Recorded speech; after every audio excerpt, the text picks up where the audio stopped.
Assalamu alaikum. I'm Tazeen Ahmed, and I work with Capitol Hill Consulting here, but I'm also a member of the Ahmadiyya Muslim community. And just to follow up on that question, you talked about the law that's now on the books about the MQM leader.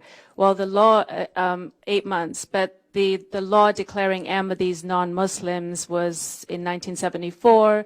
The Ordinance 20 that actually does not allow an Ahmadi Muslim to say Assalamu alaikum, or, even the smallest things that anyone can say, if that's Islamic, they're not allowed to do that. And on official documents, they have to declare that, they have to either check that they believe that their leader or the founder of the community is an imposter, or, they have to check that, or if they don't check that, they can't write that they're Muslim. So I just want to talk. And they are completely disenfranchised under the electoral laws, because unless they acknowledge themselves as non-Muslims, they can't vote as non-Muslims. And since they are not Muslims, they can't vote as Muslims. So that's another important discrimination against the Ahmadi community in Pakistan. And we believe that we are Muslims. So I just want to follow up on, you said something about some improvements. I'd love to hear more. And what is it that we can do sitting here that may give a voice to some of the people,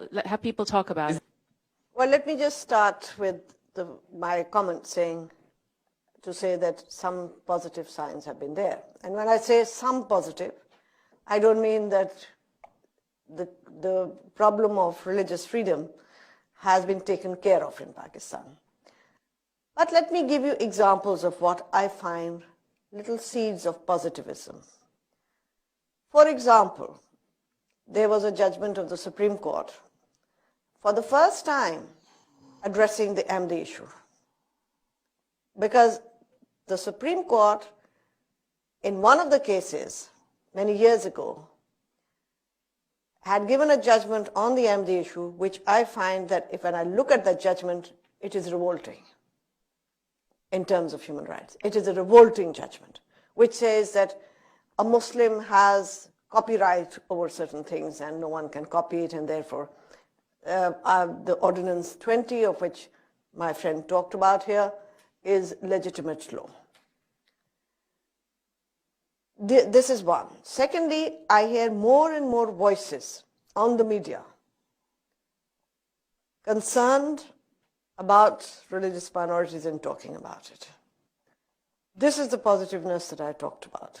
And the Punjab government, which is one of the worst conservative governments, also talking about religious minorities, the Prime Minister wishing the Christians Happy Christmas and Diwali.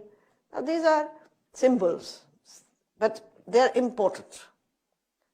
They're important, not deep enough, but at least somewhere, people are beginning to realize that we need to address it.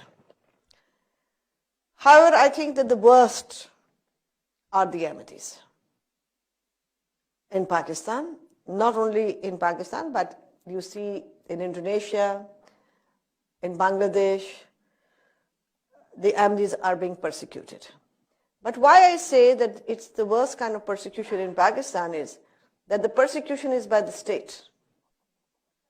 And there is a law which by name says that an Ahmadi cannot do this or cannot do that. And there are thousands of cases against them. It's not one or two, but thousands. So constantly, they are in and out of courts.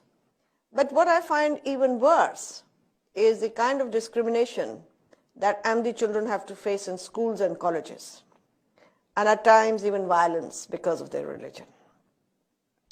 Anyone who speaks to defend them is also painted as a heretic and becomes a person. They say Ahmadis, well, the worst and most horrifying is that they are wajibul qatl, mean that you can kill them, and that would be not a sin. So anyone who supports them also becomes wajibul qatl.